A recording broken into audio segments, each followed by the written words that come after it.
반갑습니다. 우리 또 옆에 있는 분들과 인사하고 또 우리 하나님의 말씀을 보겠습니다. 잘 오셨습니다.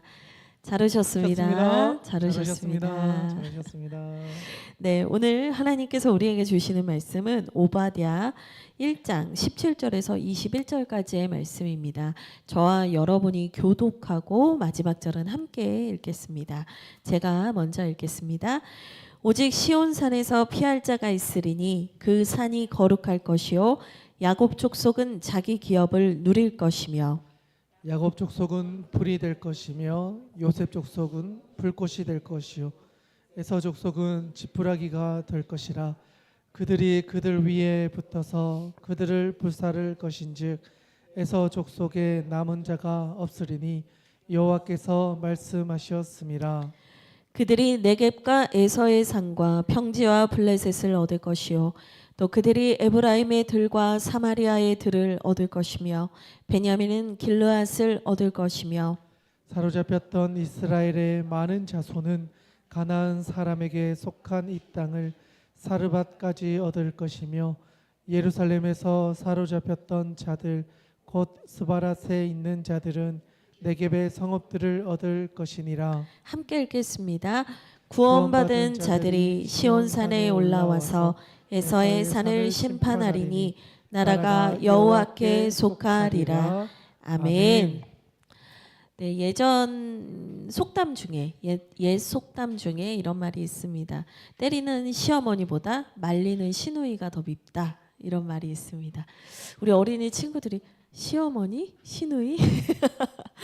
우리 어린 친구들은 이제 이 속담이 어려운 말처럼 들릴 것 같아요. 이게 무슨 말이냐면 나한테 뭔가 해를 직접적으로 가하는 시어머니 같은 사람보다 옆에서 말리는 것 같은데 옆에서 더 부추기고 약 올리는 시누이 같은 사람이 더 싫다. 뭐 이런 말이에요.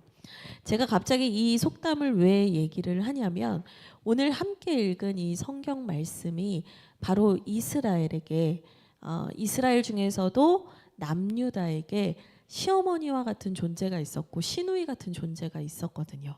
그게 누구냐면 이 이스라엘에게는 바벨론이라는 나라가 시어머니 같은 나라였어요. 이 남유다라는 나라가 이 바벨론에 의해서 멸망을 하거든요. 나라가 완전히 회파돼요. 예루살렘 성전도 다 무너지게 되거든요. 그러니까 바벨론이라는 나라는 이 이스라엘에게 직접적인 해를 가한 나라예요. 이 바벨론이 사실은 이스라엘을 너무 어렵게 했기 때문에 원수와 같은 나라다라고 할 수 있는데 이 이스라엘에게는 감정적으로 더 싫은 나라가 있었어요. 그게 어떤 나라냐? 에돔이라는 나라예요. 이 에돔이라는 나라는 이스라엘 옆에 위치한 나라고 뿌리로 거슬러 올라가면 이 이삭의 쌍둥이 아들이었던 에서와 야곱이 있잖아요. 이 야곱으로부터 이스라엘 12지파가 나와서 이스라엘이라는 나라가 세워졌고 에서로부터 흘러와서 세워진 나라가 에돔이에요. 그러니까 가까운 나라예요. 형제 나라예요. 그리고 지리적으로도 가까이 있었단 말이죠. 근데 이 이스라엘이 바벨론에 의해서 나라가 어려워지고 멸망하는 그 힘든 시기에 정말 힘들고 정말 고통스러웠던 그 시기에 이스라엘을 더 괴롭히고 이스라엘에 오히려 더 약을 올리고 이스라엘에 침략해서 약탈까지 했던 나라가 누구냐? 이 에돔이라는 나라예요. 그래서 하나님께서 이 모든 상황과 정황을 보시면서 이스라엘이 물론 이제 하나님께 우상 숭배를 해서 바벨론에 의해서 하나님의 심판을 받게 되는 것은 이제 뭐 다 알려져 있는 거죠. 그러니까 이스라엘이 뭐 아무 죄가 없는데 바벨론에 의해 심판을 받는 건 아니었어요. 그들도 분명히 하나님 앞에서 하나님의 백성으로서 하나님의 뜻대로 살지 못하는 죄를 범하긴 했거든요. 근데 그 어려움과 그 혼나는 중에 징계를 받는 그때에 이 에돔이 이스라엘을 위하여서 울며 기도하고 그들을 위하여서 대신 아파하며 회개하며 기도하는 것이 아니라 교묘하게 옆에 와서 이 바벨론에 의해서 맴매를 맞을 때 에돔은 그 이스라엘을 더 괴롭히는 자리에 있었던 거예요. 그래서 하나님께서 그것을 보시면서 이들이 이렇게 형제 나라인 이스라엘을 대하여서 이러한 마음과 이러한 방관의 자세를 갖고 있는 것에 대해서 책망을 하세요. 그 책망의 마음을 가지고 쓴 성경이 뭐냐? 바로 오늘 우리가 함께 읽은 오바댜라는 책인 거예요. 여러분 사실 이 오바댜라는 책은요, 여러분들이 통독할 때 그냥 한번 슥 지나가는 책일 거예요. 구약 성경에서 제일 짧은 책이거든요. 한 장밖에 안 돼요. 그래서 이게 있었냐 하면서 지나가는 책이에요. 근데 사실 성경 속에서도 존재감이 많이 없는 것 같지만, 그리고 또 우리가 설교 자리에서 많이 듣는 본문은 아니지만, 오늘 하나님께서 이 본문을 우리에게 이 공동체에 또 듣게 하시는 메시지가 있다라는 생각이 들어요. 저희가 이제 설교 본문을 보통 한 달 전에 다 정해 두는데요. 제가 이 말씀을 이제 선정해서 최 목사님께 전달을 드렸는데, 최 목사님께서 왜 오바댜인가요? 물으시더라고요. 그러니까 설교자도 설교하기 쉽지 않은 본문이긴 해요. 그런데 분명히 하나님께서 이 메시지를 통해서 우리에게 주시는 하나님의 말씀이 있는 것 같아요. 그래서 어렵다라고 생각하실 수 있지만 제가 최대한 쉽게 설명을 드릴게요. 여러분이 이 말씀을 집중해서 잘 함께 들어보시면 좋겠습니다. 어쨌든 이 남유다의 불행과 멸망의 순간이 찾아왔을 때요, 이 에돔이라는 나라의 이 악감정, 이 에돔이라는 나라의 솔직한 그 숨겨져 있던 마음들은 더 노골적으로 드러나기 시작을 합니다. 그래서 하나님께서 오바댜라는 종을 통해, 하나님의 선지자를 통해서 그들에게 말씀을 전하시는데요. 너희가 어찌 너희 형제에게 이런 마음을 품고 이런 행동을 할 수 있냐 라면서 그분의 책망은 시작됩니다. 우리 같이 10절과 12절의 말씀을 좀 볼 텐데요. 오늘 본문 말씀 앞에 있는 말씀인데, 이 말씀을 보면 하나님께서 에돔을 향해서 어떤 말씀을 해주시는지 좀 더 우리가 잘 알아볼 수 있습니다. 우리 같이 10절과 12절 같이 한 목소리로 읽겠습니다. 시작. 내가 내 형제 야곱에게 행한 포악으로 말미암아 부끄러움을 당하고 영원히 멸절되리라. 내가 멀리 섰던 날 곧 이방인이 그의 재물을 빼앗아 가며 외국인이 그의 성문에 들어가서 예루살렘을 얻기 위하여 제비 뽑던 날에 너도 그들 중 한 사람 같았느니라.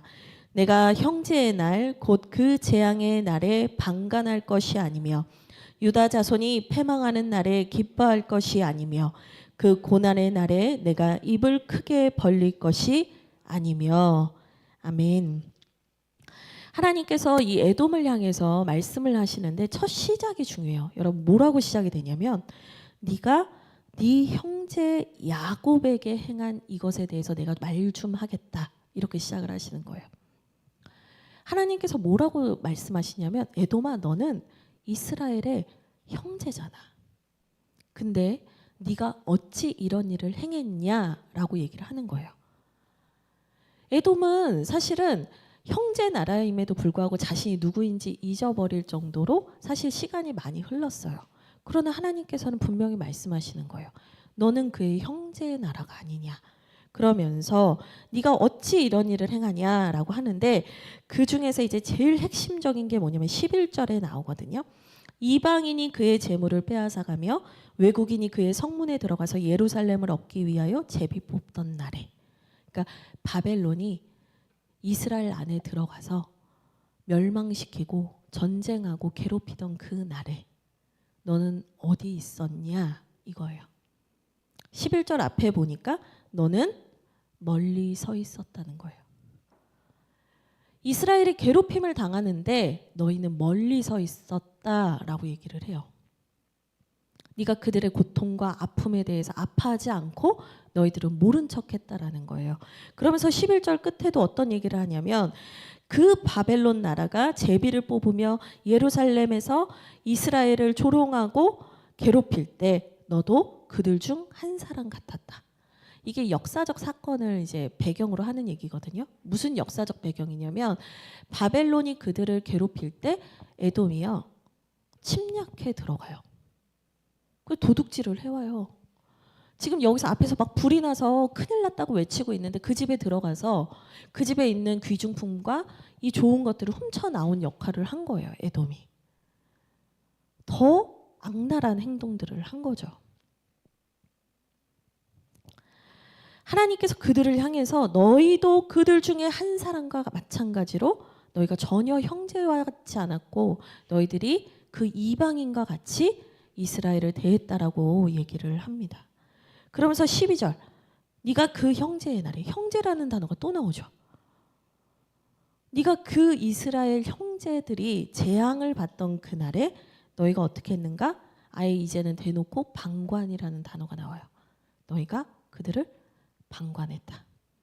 너희가 그들을 멀리 서 있는 척하면서 모른 척했다는 거예요. 그리고 13절은 제가 읽지 않았는데 여러분 13절도 보시면 네가 그 고난을 방관했다는 거예요. 근데 여러분 이 문장을 쭉 보면은 네가 방관하지 않을 것이며 이렇게 되어 있거든요. 네가 그러면 안 될 것이며 안 될 것이며 이게 무슨 표현이냐면 이거를 오늘날의 말로 뉘앙스로 설명을 하면 이거예요. 네가 그때 이스라엘한테 그러면 안 됐지. 이스라엘이 이런 어려움을 당할 때 이방인한테 괴롭힘을 당할 때 네가 그 많은 사람들과 똑같은 자리에서 그걸 그냥 지켜보기만 하면 안 됐었지. 그렇게 표현하는 거예요. 네가 그 재앙의 날에 방관하면 안 됐었지. 유다 자손이 패망하는 날에 기뻐하면 안 됐었지. 네가 그 고난의 날에 네가 입을 크게 벌렸으면 안 되는 거였지.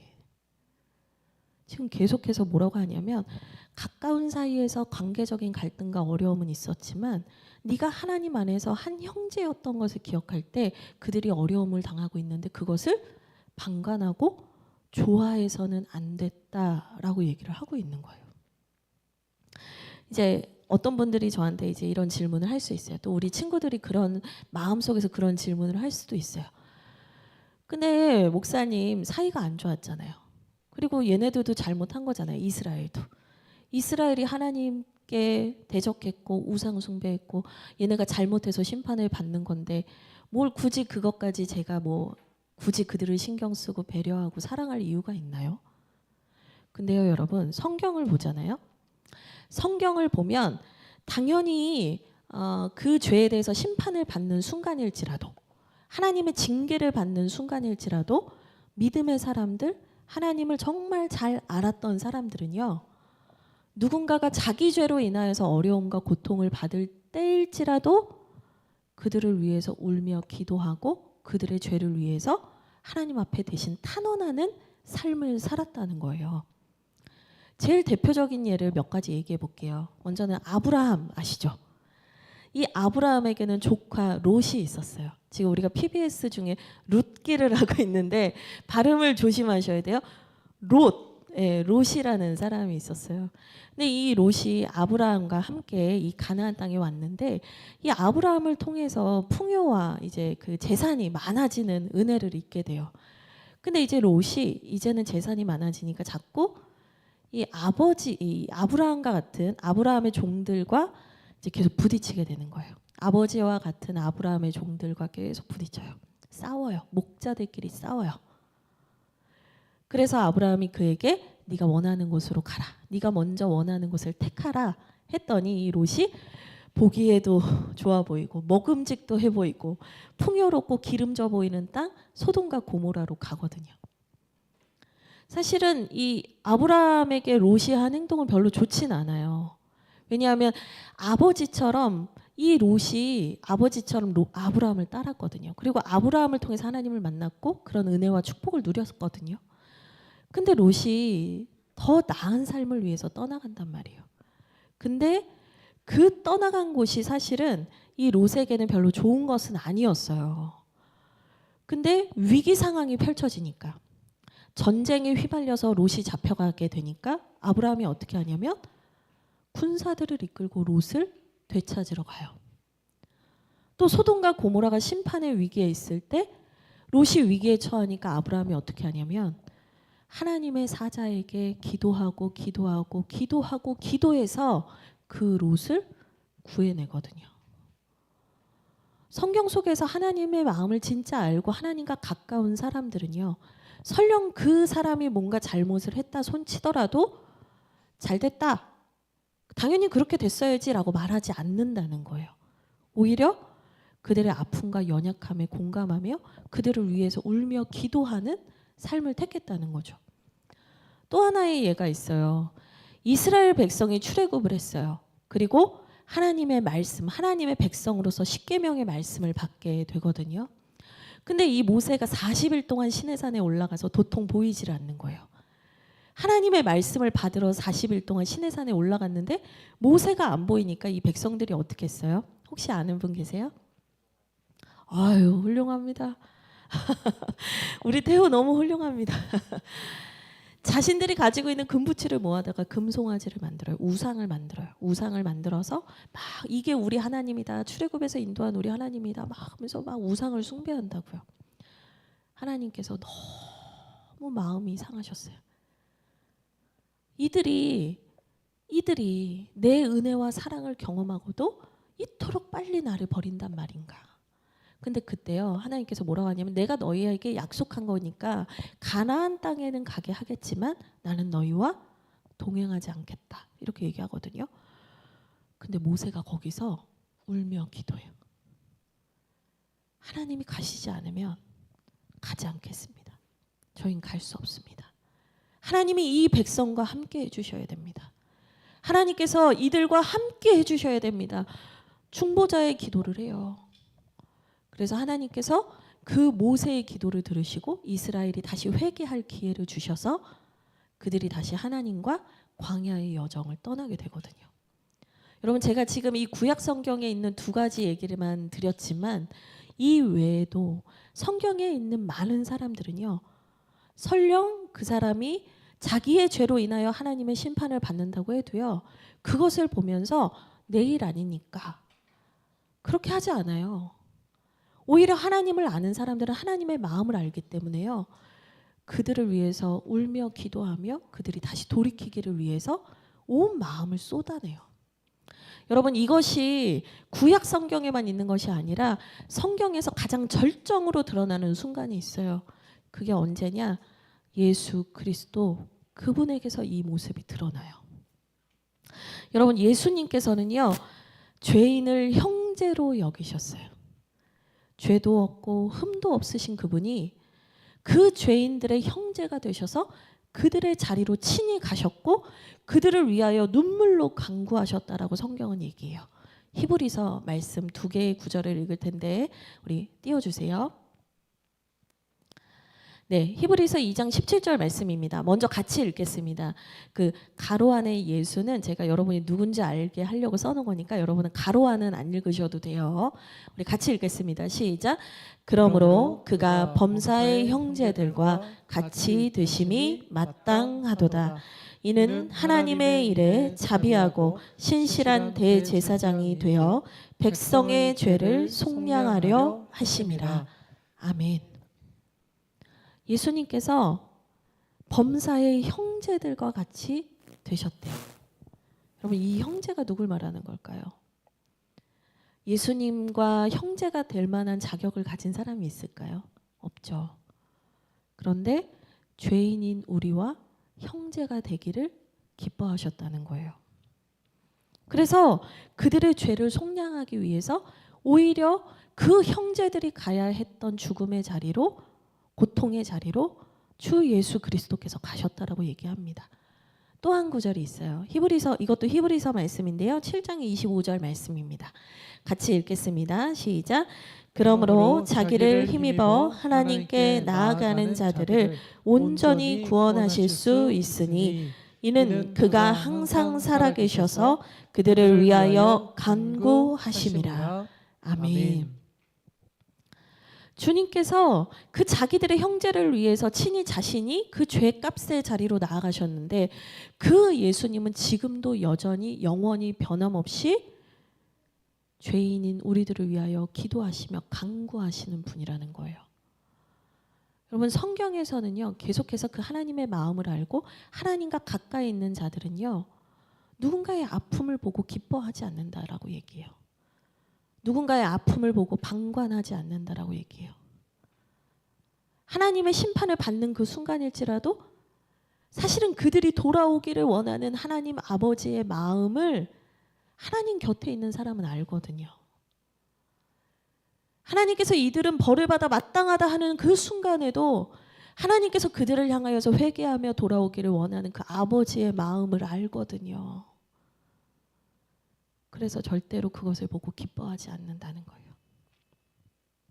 주님께서 우리를 위해서 눈물로 간구하시며 그분의 피값으로 우리를 구원해 주셨어요. 그러면서 하나님께서 원하시는 성도의 삶은 이런 것이다라는 것을 예수 그리스도를 통해서 가르쳐 주신 거예요.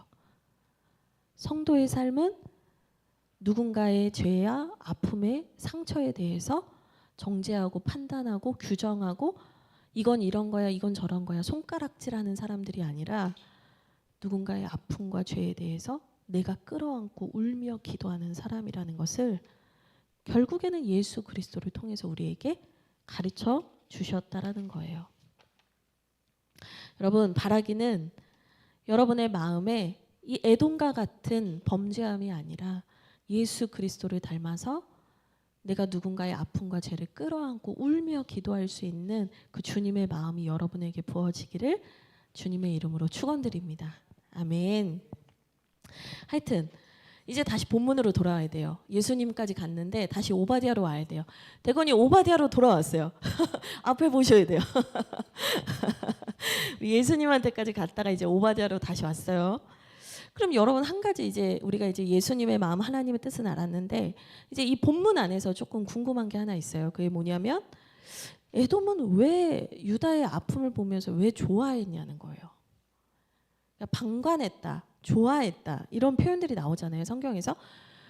에돔은 왜 이렇게 유다의 패망을 이렇게 기뻐한 것인가? 그냥 사이가 오랫도록 안 좋았으니까요. 이렇게 얘기할 수 있지만 사실 성경은 에돔이 유다의 아픔을 보면서 좋아했던 이유에 대해서 아주 명확하게 밝히고 있어요. 그게 이제 오바댜 1장 3절에 나옵니다. 우리 1장 3절 말씀 띄워주시죠. 같이 1장 3절 말씀 읽겠습니다. 시작. 너의 마음의 교만이 너를 속였도다. 바위 틈에 거주하며 높은 곳에 사는 자여, 내가 마음에 이르기를 누가 능히 나를 땅에 끌어내리겠느냐 하니. 아멘. 핵심 단어, 3절의 핵심 단어. 우리 요즘에 하람이가 PBS를 너무 잘하고 있어요. 강화체를 배운 적이 없는데 왠지 넌 잘할 것 같아, 하람아. 이 1장 3절에서 핵심 단어는 뭘까? 에돔이 잘못한 핵심 단어가 한 글자로 딱 나와 있어. 뭘 것 같아, 하람아?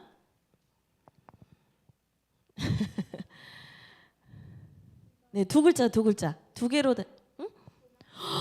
이야, 우리 하람이 대단해요. 맞아요. 교만이에요. 교만. 이 1장 3절에서의 핵심 단어가 뭐냐면 여러분 교만이에요. 너의 마음이 교만하다. 여러분, 에돔은요. 뭐 지리적으로도 바위 위에 높은 요새 같은 곳에 살았다라고 얘기를 해요. 그래서 이제 그들이 실제로 높은 지형에 살았기 때문에 이런 표현을 쓴 것 같지만 이게 이제 이중적인 의미를 가지고 있는 거예요. 실제로 그들이 지리적으로 높은 지역, 산과 같은 요새에 살았다 이런 말도 되지만 너희가 하나님보다 높은 곳에 가 있었다라는 얘기를 하는 거예요. 너희 마음이 교만했다. 여러분, 교만을 어렵게 생각하실 게 없어요. 교만을 그냥 풀어서 우리 친구들이 이해하기 쉽게 풀어서 한 문장으로 얘기하면 뭐냐면 나는 저 사람과는 달라 이거예요. 사람들이 처음부터 하나님보다 내가 높다라고 얘기하진 않아요. 근데 우리 안에 깔려있는 교만의 가장 리얼한 표현이 뭐냐면 나는 저 사람하고 달라 이 말이거든요. 에돔 안에 그 교만이 있었다는 거예요.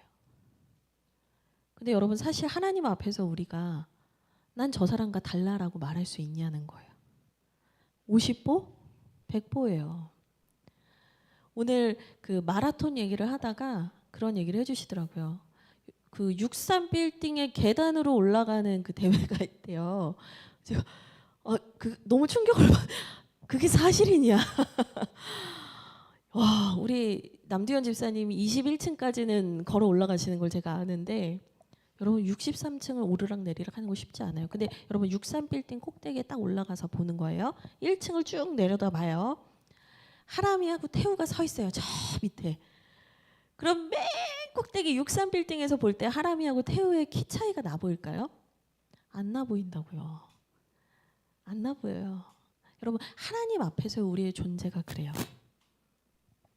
내가 이 사람과 엄청나게 차이가 나고 이 사람과 나는 본질적으로 다르다라고 생각하지만 그럼 별로 다르지 않아요.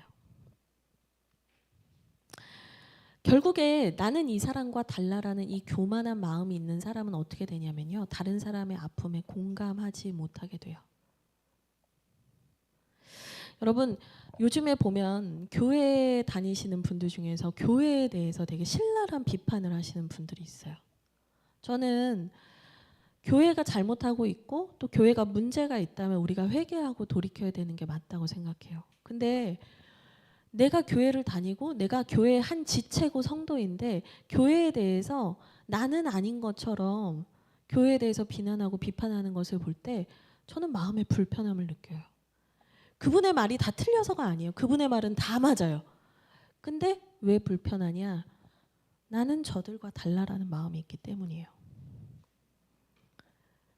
그 교회의 문제와 아픔에 대해서 끌어안고 울며 기도하는 것이 아니라 저들과 나는 달라라는 교만이 있기 때문에 불편한 거예요. 이게 여러분 공감하지 못하는 거예요. 진짜 우리가 교만하잖아요. 나는 저 사람과 너무 다르다라는 확신에 차 있는 사람은요. 그 사람의 아픔과 그 사람의 아픔의 자리, 상처의 자리로 내려갈 수가 없어요. 여러분 오늘 우리의 삶에도 이 말씀은 적용할 수 있는 것 같아요. 내가 누군가의 아픔과 위기에 공감하지 못하고 있다면 여러분 듣고 싶지 않은 말이겠지만 우리가 교만하기 때문이에요. 우리가 대놓고 희죽거리며 웃지 않아도요. 마음속으로는 누군가를 정죄하고 누군가가 나보다 잘 되지 않았으면 하는 마음을 가진 것도 깊은 교만 때문이에요. 여러분 나는 조그만한 가시가 내 손가락에 박히면 아파 죽는다고 난리를 피우는데 내 앞에 있는 사람이 피를 철철 흘리는데도 그것에 대해서 저 사람은 죄를 지었기 때문에 저런 고통을 받을 만해 라고 말하는 것이 교만이라는 거예요. 여러분 그렇게 생각해 보면 나는 아니겠지? 나는 에돔과 다르지가 아니라 사실은 에돔의 모습이 나의 모습이라는 결론에 우리는 다다라요. 누군가는 조용한 침묵으로 교만한 삶을 살았을 거고 누구는 좀 더 적극적으로 비웃으면서 교만한 삶을 살았는지도 모르겠어요. 여러분 하나님은 정말로 교만을 싫어하세요. 잠언 말씀이 있어요. 우리 친구들에게는 거의 암송 말씀 같은 구절인데요. 같이 읽겠습니다. 시작. 교만은 패망의 선봉이요 거만한 마음은 넘어짐의 앞잡이니라. 아멘. 여러분 하나님께서는요 에돔을 향하여 경고의 말씀을 주시는데 오늘날 이 말씀은 사실 나는 다르지라는 교만한 마음으로 살아가고 있는 우리에게도 들려주시는 하나님의 음성입니다. 너희가 그러면 안 된다. 그것이 하나님께 기쁨이 되지 않는다. 주님은 말씀하고 계세요. 그런데 여러분 징계가 있다. 심판이 있다. 이것으로만 끝나지 않아요. 이 짧은 한 장의 말씀에 심판과 징계의 말씀으로만 끝나는 게 아니에요. 하나님의 구원의 말씀, 회복의 말씀이 나와요. 그게 어디 나오냐면 오늘 본문 말씀이에요. 오늘 17절부터 21절까지의 말씀이 뭐냐면 그런데 이스라엘 민족이든 에돔이든 그 교만한 삶을 버리고 회개하고 돌이켜서 하나님 앞으로 나오는 자들에게 하나님께서 구원의 은혜를 주시고 회복의 은혜를 주신다라는 약속의 말씀이 나와 있는 거예요. 우리 17절 한번 보시죠. 이 17절 제가 읽어드릴게요. 오직 시온산에서 피할 자가 있으리니 그 산이 거룩할 것이요 야곱 족속은 자기 기업을 누릴 것이며. 하나님의 첫 번째 회복의 말씀이에요. 이게 무슨 말씀이냐면 야곱 족속은 뭐 역사적으로는 이스라엘을 의미하는 거지만 이 성경 안에서 영적인 해석은 뭐냐면 회개하고 돌아온 하나님의 백성들, 예수 그리스도를 믿어 이제는 회개하고 돌아와서 그 교만한 자리에서 내려와서 하나님을 찾는 자들을 다 의미해요. 오늘날의 교회를 의미하기도 해요. 성도들을 다 의미하는 것이기도 해요. 근데 그 야곱 족속에게 하나님이 첫 번째 주시는 회복이 뭐예요? 시온산에서 피할 수 있다. 여러분, 하나님이 너희의 피난처가 되어 주신다는 약속을 주시는 거예요. 너희들이 하나님 안에서 피할 수 있게 되고 안전하게 될 것이고 너희들의 기업과 분깃을 누리게 될 것이다. 너희의 몫을 받게 된다는 말이에요. 하나님께서 너희들에게 허락하시는 그 몫을 받게 된다는 거예요. 18절 두 번째 회복의 말씀입니다. 제가 읽어드릴게요. 야곱 족속은 불이 될 것이며 요셉 족속은 불꽃이 될 것이요 에서 족속은 지푸라기가 될 것이라. 그들이 그들 위에 불어서 그들을 불사를 것인즉 에서 족속에 남은 자가 없으리니 여호와께서 말씀하셨습니다. 여러분, 여기에서 교만한 자들은 지푸라기와 같은 인생을 사는데 하나님께 돌아와 하나님 앞에 회개한 자들, 야곱 족속과 같은 자들은 어떻게 된다? 불이 되고 불꽃이 될 거래요. 하나님께 쓰임 받고 하나님의 도구가 되어서 하나님의 일 가운데 함께 동역하는 사람이 된다라고 얘기하시는 거예요. 19절입니다. 세 번째 회복입니다. 그들이 네겝과 에서의 산과 평지와 블레셋을 얻을 것이요 또 그들이 에브라임의 들과 사마리아의 들을 얻을 것이며 베냐민은 길르앗을 얻을 것이며. 너무 어려워요. 이거 PBS 하면 단어 찾기만 도대체 몇 개를 해야 돼. 그렇죠? 근데 제가 쉽게 설명해 드릴게요. 이게 여러분 지역을 다 아는 게 쉽진 않은데요. 이 19절에서 말하는 게 뭐냐면 하나님께서 처음에 이스라엘에게 허락하시기로 하셨던 약속의 땅을 다 돌려받는다는 말이에요. 그러니까 처음 것이 회복된다는 얘기예요. 하나님이 약속하셨던 그 첫 것이 다 회복된다는 의미예요. 20절입니다. 네 번째 회복입니다. 제가 읽어드릴게요. 사로잡혔던 이스라엘의 많은 자손은 가나안 사람에게 속한 이 땅을 사르밧까지 얻을 것이며 예루살렘에서 사로잡혔던 자들 곧 스바랏에 있는 자들은 네겝의 서금들을 얻을 것이니라. 아멘. 이 말도 지역이 나오니까 어려운데요. 쉽게 얘기하면 뭐냐면 너희들의 땅이 아니었던 곳까지 너희가 얻게 된다. 이 말이에요.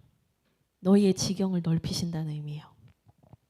너희가 너희들의 원래 그 땅, 약속의 그 성취도 이루어지는데 그거보다 더 풍성하게 하나님께서 이루시고 채우신다는 거예요.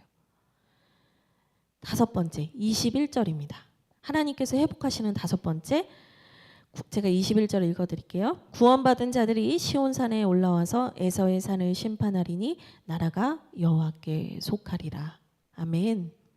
다섯 번째 회복은 무슨 얘기냐면 회개하며 돌아온 사람, 하나님께로 돌아온 사람, 구원받은 사람들은 하나님의 나라에 속하여 그 하나님 나라를 세우는 사역에 함께하게 되고 그 하나님의 통치를 받아 누리는 사람으로 살게 된다는 거예요. 그러면 여러분 이 회복의 말씀 여러분 아멘으로 받고 나에게도 이런 회복이 일어나면 좋겠습니다. 주님. 제가 겸손한 사람 되어서 하나님의 이 복 누리기를 원합니다. 제가 야곱과 이스라엘을 향해서 주시는 그 하나님의 은혜 제가 받아 누리고 싶습니다.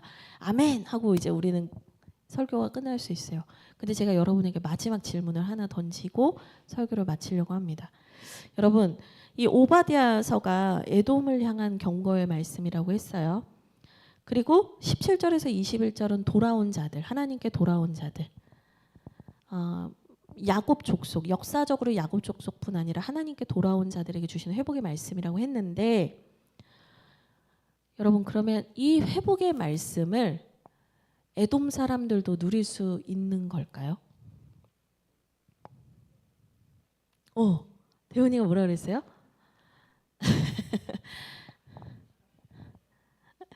우리 대훈이가 네라고 했어요.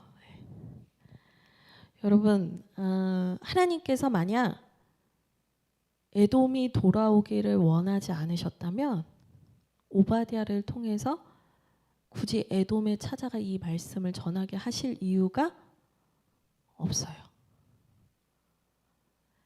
결국에는 그 우상 숭배를 했던 야곱과 이스라엘의 회복에 대한 약속이기도 하지만 하나님께서 에돔이 정말 돌아오기를 원하시지 않았다면 그거를 굳이 오바댜를 보내실 이유가 없는 거예요. 이 구약 성경 이 수많은 책들 중에서 오바댜는 있으나 마나한 책 같잖아요. 이 한 장 없다고 해서 구약 성경이 잘못되지 않는단 말이에요. 근데 하나님은 이 수많은 66권의 성경책 중에 오바댜를 넣으셨어요. 그리고 에돔에게 이 얘기를 들리기를 원하셨어요. 그러니까 결국에 하나님께서 원하시는 건 뭐냐면 교만한 자리에서 나는 다르다라고 생각하는 그 에돔과 같은 사람들을 향하여서 내가 진짜 돌아오길 원하는 건 말이야. 너다. 그 얘기하고 있는 거예요. 저 먼 나라 바벨론 끌려가서 고생하고 있는 포로로 끌려간 이스라엘, 물론 그들도 회복할 거예요. 근데 그들에게만 주어지는 이 말씀이 아니라 진짜 이 말씀이 가 닿아서 와 닿아서 회개의 자리로 나와야 하는 사람은 누구냐면 에돔 너다. 그 얘기를 하고 계신다는 거예요.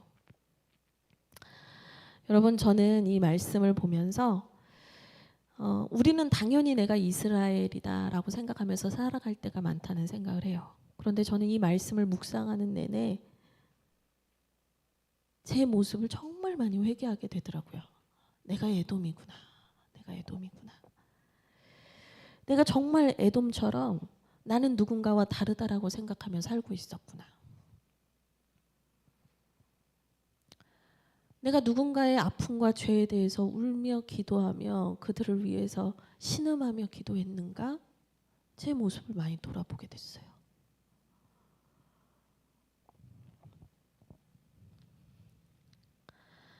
여러분, 오늘 하나님께서 우리의 마음에 숨겨져 있는 에돔을 향해서 말씀하세요. 너의 교만한 자리에서 내려와 네 옆에 있는 형제와 지체를 위해 울며 기도하고 겸손한 마음으로 그 하나님의 뜻과 사랑을 전하는 사람이 되라고. 우리에게 주님이 말씀하신다고 전 굳게 믿고 있습니다. 우리 같이 이제 기도할 텐데요. 우리 같이 기도하실 때 이 시간